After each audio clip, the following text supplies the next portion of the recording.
فضايح. قبل ما يفلوا هني سوري، بس فلوا أميمة ومريانا نزلوا على الباركينج لبرا، لحقها نيكولاس لتحت. وخلي حدا يطلع يكذبني، خلي حدا واحد يطلع يكذبني. لحقها لتحت. فأشخاص من قلب البرنامج قالوا لها بيحبوا الخير، قالوا لها لصفاء روحي اركدي نيكولاس وأميمة تحت بسرعة. ركضت هي عم تشوفهم شو عم يعملوا، خلص. قالت له شو كنت عم تعمل؟ قال لها والله كنت عم بحكيها، والله كنت عم بحكيها برو، والله خلص انا طالع دب شنطي، طالع دب شنطي اليوم، بدي اروح على اسبانيا، بدي اروح على اسبانيا والله العظيم. بكره بتحضروا بالحلقه وهي بتفوت خلاص خلاص يا برو ما تروح، ما تسافر، خلص ما تسافر، ما تسافر، خليك عندي. اخ برنامج يا حبيبي، بس 2800 واحد مقدم على البرنامج، بس انه ما لقوا غير هيك اشكال. 2800 واحد بس لقوا هيك اشكال بس. والله انا قلتها وبرجع بقولها وحد دائما ضلني اقولها. يلي بيعجبه بيعجبه، ما بيعجبه يصطفل. علي لو ما كان معهم كان من انجح الاشخاص، وكان كتير محبوب من كل الجماهير. يلي نزعوا لعلي هن هول الشخصين فقط. يلي بده يعجبه بيعجبه، ما بيعجبه يصطفل. انا بتكلم حقيقة. علي يلي بيحبه بيحبه، بيكرهه بيكره. علي انسان منيح، عنده اغلاط نعم، ولكن هن يلي جروا له شغلات غلط. هول اشخاص كانوا يطلعوا يقعدوا بالاوضه معه فوق ويطلعوا يعلموه شغلات. ما ننسى يعني، ما بدناش نقول ايه علي عمره 30 سنه، روق شوي، عمره علي صغير فبدنا نروق شوي. بس ما عم اقول انه اكيد يعني، مع كل احترامي لعلي انه غبي اكيد يعني، لا ذكي، بس ضحكوا عليه. جابوه اخذوه كذا مره، جابوه اخذوه كذا مره. فنعم لو كان بغير محل عليه كان من انجح لانه هو ما كان عنده مشاكل مع حدا. كان عنده مشاكل شوي صغيره مع سامي، طيب خلينا نروح شوي شوي. كان عنده شويه مشاكل مع سامي، نعم. شو رجع صار؟ راح واعتذر منه. علي بيفهم، منه غبي. بس اللي صار لما يطلعوا لفوق على الاوضه ويحشوا له براسه عن سامي وعن غيره وغيره وغيره، كانوا يكبروا له براسه. واللي صار انه هو ما عنده مشاكل مع فارس، بس كان هيداك يحشي له براسه ليصف معه، لانه هيداك ما بيقدر يدافع عن نفسه اذا ما كان علي. فكله طلع براس علي وكره الجمهور فيه، اغلبيه الجمهور. من ورا مين؟ من وراهم هني، من وراهم هني. قبل ما يكونوا بالبرنامج هوليك الاشخاص كان في جروبات، يلا حدا يذكرني. ما كان في جروبات، كانوا جروب واحد بس. دخل هو صاروا جروبات، صاروا جروبين. لا كان في علي مع حدا ولا شيء. خلينا نتكلم الحقيقه، ما كان في جروبات ولا جروب. بس دخل هو اخذوا لعلي لميلته وقال له كذا وكذا وكذا. ليش؟ انا ما بدي اتكلم الحقيقه. يلي بده يزعل يزعل، هيدا اللايف الحقيقه. انا اتكلمت من قبل انه انا ما بقول الا الحقيقه. يلي اي جمهور بده يزعل يزعل، اخر هم. اي جمهور، انا عم بتكلم حقائق. علي انسان، برجع بقول بالحلقات عمل اخطاء، وبرجع انا قلت انه مع شاهيناز تصرفه غلط عادي، بس تصرفه مع البنات كاملين كان حلو. علي لما ترك دعاء، الحق مش على علي، ليش بدنا نكذب؟ خلينا نروح وحدي. بس ترك دعاء، ما كان حق عليه، كان حق على دعاء. يمكن اذا بنتكلم بالحلقات حق على دعاء. مع مين كان؟ مع وجدان. ما اتفقوا مع بعض، تركوا بعض وبعدوا. يمكن هو عمل حركه مش حلوه، هي عملت، تركوا بعض. بس انه نقول عن علي انه مثلا وسخ اما شيء بالبرنامج، لا اكيد لا. نقول عن هوليك الاشخاص وسخين، نعم، لانه بينوا عملوا شيء وسخ. بس لما نحن نطلع ونشوف علي كيف عم يدافع لي عن بنت بلدي ولا ادم، وبدي وقف واقول لا وما بدي اتكلم كلمه الحق، اغس من على رقبه اكبر واحد بدي اتكلم كلمه الحق عن اكبر واحد. علي رجال ابن رجال، وادم رجال ابن رجال، في مشاكل بيناتهم بطيخ يكسر بعضه، وانا ما خصني. اكيد عمر ما حاتكلم عنه، ابن بلدي، هيدا دمي. بس انا عم بتكلم عن خصوصا عن علي وادم. ليش لا؟ اكيد هو اثنين بعطيهم كريدت، انا يلي عملوه كريدت، ليش ما بدي اتكلم بالحق؟ لا، وبعطيهم قيمه اكثر واكثر واكثر. حسين عندي ليك مفاجاه وصدمه غير يعني ما فهمت. تفضلي هيك سمعيني. طيب ما طلعتي معي، حبيت تطلعي معي لتشوف انا اعرف شو هي الصدمه. طيب ندى وادهم امتى يدخلوا؟ ما بعرف اذا بيدخلوا على البرنامج، انا ما بعرف اذا بيدخلوا هني. معلي اليوم خلينا رايقين، ما بدنا لا نعصب ولا شيء، مع انه يلي صاير حقيقه يعني شيء بيعصب. يلي صاير انا بالحلقه ما بكل امانه ماني عارف شو اللي حيصير. بكل امانه ما كنت عارف شو اللي حيصير، ما كنت عارف انه في مشكل حيصير هيك.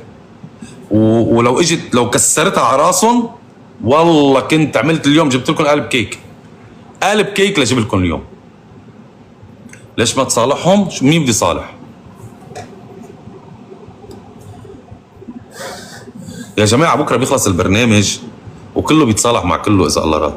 صدقوني كله هذا برنامج هلا عمل له شهره وخلص، وبكره يمكن يلتقوا باي اعلان، بيلتقوا باي مكان مثل ما التقوا اشخاص ثانيين. ايه انا زعلان من بعض الاشخاص طلعوا وضحوا عندهم. انا شفت البرنامج، نعم مثل ممدوح انا شفت البرنامج خيي. ما فيك تيجي تقول لي انت وضحوا عنده، وضح، انا ما حضرت وضح عنده بالبرنامج، انت ما عملت شيء، قاعد حكيت لي هالكلمتين، انا قلت يلا قلع، بلش الهجوم، بعد شوي سكت ولا كلمه. اللي صار شيء مش حلو. وحتى بدنا ننتبه كمان، خلينا نكون واقعيين منيح، خلينا نتكلم كمان عن واقع منيح. المكان في فارس، لو في فارس كان هو اثنين ما كانوا عايشين. هلا علي ما حكي هيك، مش ما عمل شيء لانه هن كمان اصدقاء واخذ بعين الاعتبار، بس صدقوني ما بيحب، اكيد ما بيقبل هذا اللي صار، وهو شالها ودافع عنه، ما حيقبل وقعد معه. خلينا نكون واضحين، اللي صار اليوم جميل جدا من ادم وعلي، هو الشخصين، وعمر ابن بلدي اكيد. فيلي عمله كتير حلو، برافو عليك. حنطلع اليوم معنا اشخاص يتكلموا، بتمنى الاداب بالحكي، ما في تجريح. اي حدا بده يجرح بده يتكلم بلا كرامه، بده يتكلم عن شاهيناز بلا ما بعرف كلام مش حلو، عن علي، عن وجدان، عن اي حدا حلاقيني نزلته، اي شتيمه حلاقيني نزلته من بعد اذنكم. برنامج حيخلص، ما إلي جليت مشاكل، ما إلي جليت اي حدا يعمل مشاكل مع اي فنزات. لو سمحتوا تتكلموا عن هوليك الاشخاص، تتكلموا قد ما بدكم عن هوليك الشخصين، غير هيك لا. شكرا.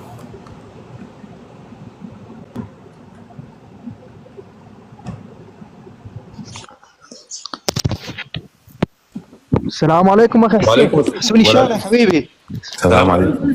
تفضل. شلونك حبيبي حسوني، شلون صحتك؟ حبيبي الحمد لله. ولا يا حبيبي يعني من فاز علي جبار، طبعا اشكر تحليلك الجميل حبيبي وعاشت ايدك. بس احب انه احب اضحكك بشغله ممكن؟ تفضل. شفت اليوم صفاء تقول جيبوا لي كاسه، بدنا نحارب اليوم. شفتوها؟ انا نسيت اقول عنها. شفتوها؟ لا صفاء شفت. والله بنت الضحكات داخلين بحرب. لا اله الا الله. قالت له جيبوا لي شيء، اذا هي ضربتني انا بضربها، انا اوريها وجه الثاني. داخلين بحرب اليوم نحن بالحلقه. شو بدي اقول له والله. احب انوه على شغله اخي حسين. طبعا علي اليوم ما راضي بالتصرف نهائيا اللي سووه، تمام؟ ولو كان راضي كان راح جلس معاهم، صح لو مو صح اخي حسين؟ 100% كان يتكلم بوجهه، كان راح يتكلم، وحتى هو لما صارت قال له اسكت، لا تحكي، ذنبك انت. اذا لاحظته بالحلقه قال له ذنبك انت، اسكت انت، خليك ساكت. وراح طلع برا وقال له حقك وكذا وكذا. وطبعا نترحم الام سامي، نعم، الله يرحمه يجعل مثواها الجنه ان شاء الله يا رب العالمين. وطبعا نشكر جميع المشتركين نزلوا عليها، وعليها منزل ستوري، مظبوط، قال اخي وصديقي سامي نترحم له ان شاء الله. مظبوط. اكيد بالموت ما في شتايم، ما في شيء، اكيد يعني اكيد. لا ما في شماتة، ما في شماتة اخي حسين. بالنهايه هو برنامج والبرنامج انتهى. وانا احب اخذ رايك، انه شنو رايك باخر الحلقات علي؟ تغير صح؟ ايه بتغير. شكرا يا اخي حسين. شكرا غالب حبيبي. شكرا يا اخي حسين، اخذت من وقتك يا حبيبي. لا بدون بالعكس، وجهك. شكرا لك محترم، شكرا. فله تفضلي. مساء الخير. مساء النور. انا من مصر. شرفنا على راسي اهل مصر. بص، انا بتفرج على البرنامج الصراحه، بحس ان يعني مع احترامي للجميع طبعا، بحس ان رأس الافعى هو نيكولاس. نعم. بصراحه بحس ان هو يعني حتى هو قاعد مع طرزان هو عمال يتكلم على نيفين واللي هو ايه كانه بيقول يلا خشوا معايا في الجو، احنا عايزين خناقه. مظبوط. طب ما خلاص الوضع هدى وقالوا هذه اللي قلت يا فله. انا شو قلت؟ انا شو تكلمت؟ انا قلت انه علي انظلم، هو ظلم حاله لما راح لاشخاص. حرام عليه. بالظبط. حرام عليه. بس هو اتغير بصراحه، انا شايفه يعني انا الصراحه كنت شايله جدا منه. عجبني كثير موقفه، انا كثير بحترم موقفه لعلي، جميل جدا جدا جدا. بالظبط. فبص يعني انت لسه كنت بتقول هم ازاي يطلعوا شباب لبنانيه بالصوره دي. لا، هو كل واحد بيمثل نفسه مش بيمثل بلده. اكيد خالص. اكيد. حتى كلمه اشباه رجال دي كبيره عليهم، صدقني. مظبوط. كبيره جدا عليهم. السلام عليكم. ثانك يو لك، ثانك يو كلها. باي باي. ثانك يو باي. باي. السلام عليكم. وعليكم السلام. بس لحظه حسن حبيبي، بس من بعد اذنك. السلام عليكم. تفضلي آلتك. تفضل. كيفك حبيبي يا حسوني؟ رب العالمين. عاشت ايدك حبيبي ويعطيك العافيه. شكرا حبيبي الله يخليك. بالنسبه للموضوع علي، طبعا احنا فانزات علي اكيد يعني، ولا زغرب الشباب الباقي كلهم شباب مرتبين وحلوين والله يوفقهم جميعا. بس انت جبتها على موضوع انه علي لو ما كان مع هذول الشباب ممكن كان يكون في احسن. اتوقع حاليا علي اكو كثير من الامور حاليا بالعراق دا تصير كمواضيع واعمال جديده، وهاي الامور حاليا علي داخل بيها.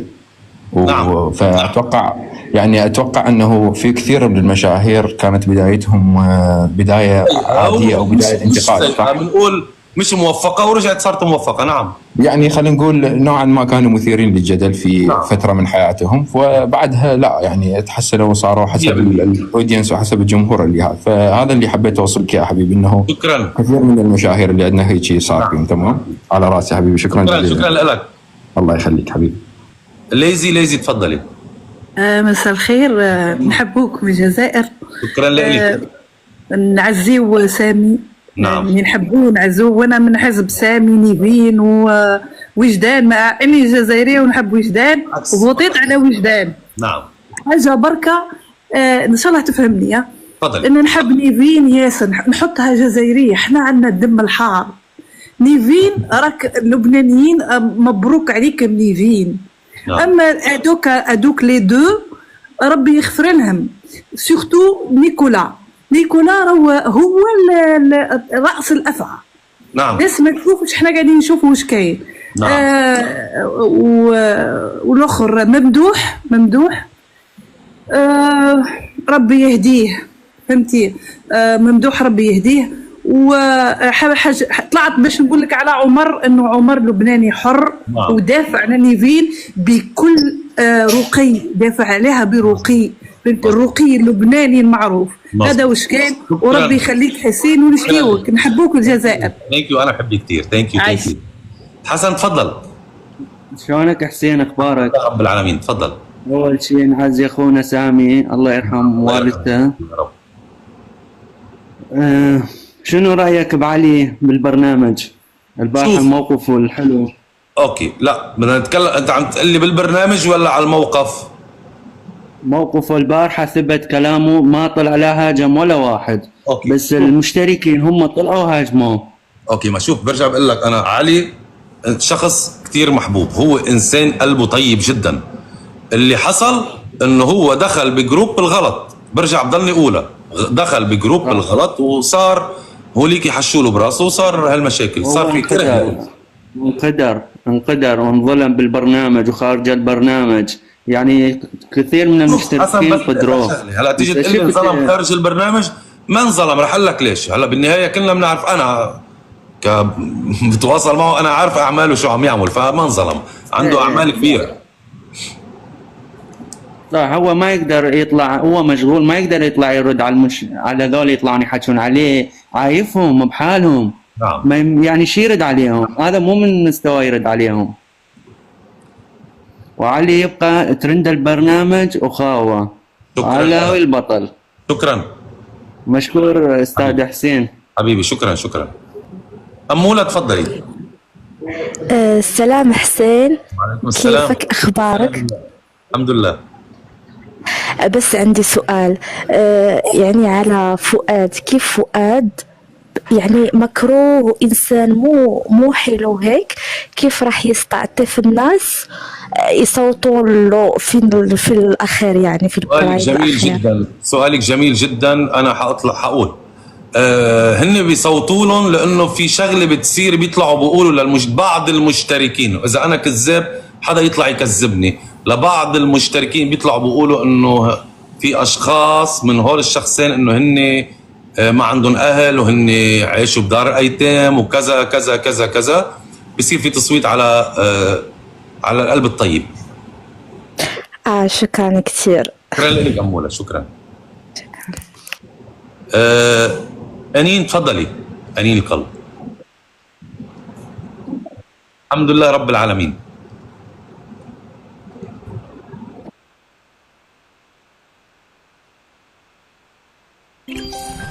نعم.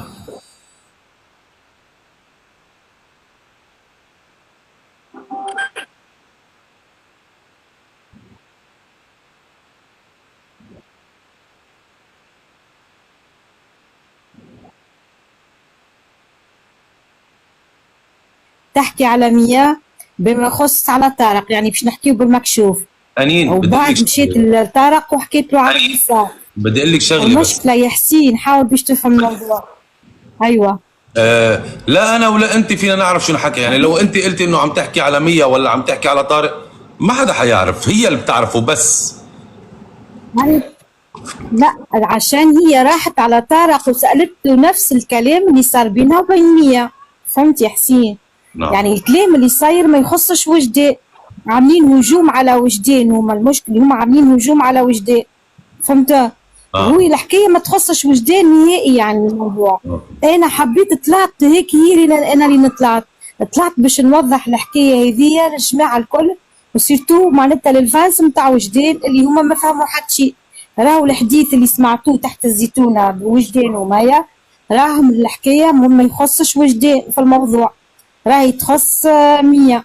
هذيك علاش طلعت. يعيشك يا حسين وبارك شكرا الله لك. فيك. شكرا شكرا وسامحني يا شكرا. انا ما حبيتش نتدخل في حتى موضوع اخر، جست الموضوع هذا اللي يخصني. شكرا لك. شكرا. أميرة تفضلي. ازيك يا حسين، عامل ايه؟ الحمد لله. ما محمد صلاح عرفتي؟ انا عايزه اقول لك على حاجه. انا محمد صلاح. انا عايزه اقول لك على حاجه، ان انا بقالي كتير قوي مش متابعه البرنامج، عشان البرنامج ده عمل لي حموضه يعني كتير قوي، يعني بقى رخم وكله تخطيطات وكله كذب وكله خداع. بس انا عايزه اقول لك على حاجه يا حسين، بس نقول بصراحه. نعم. اكتر واحد صريح لحد دلوقتي، اقسم بالله مش عشان انا بميل ولا اي حاجه، بس انا لحد الان لحد الحلقه بتاعت النهارده انا مش متابعه بسبب الاكس برور. انا بشوف اكتر بنت اتظلمت هي اميمه الصراحه، من الفانز الاول ظلموها جدا. وتخطط، وفي الاخر طلع حقها جه في الاخر. يعني احنا مثلا لما عملوا الهجوم وكل المشتركين طلعوا لايفات واتكلموا عليها وعملوا هجوم عليها، وانت وغير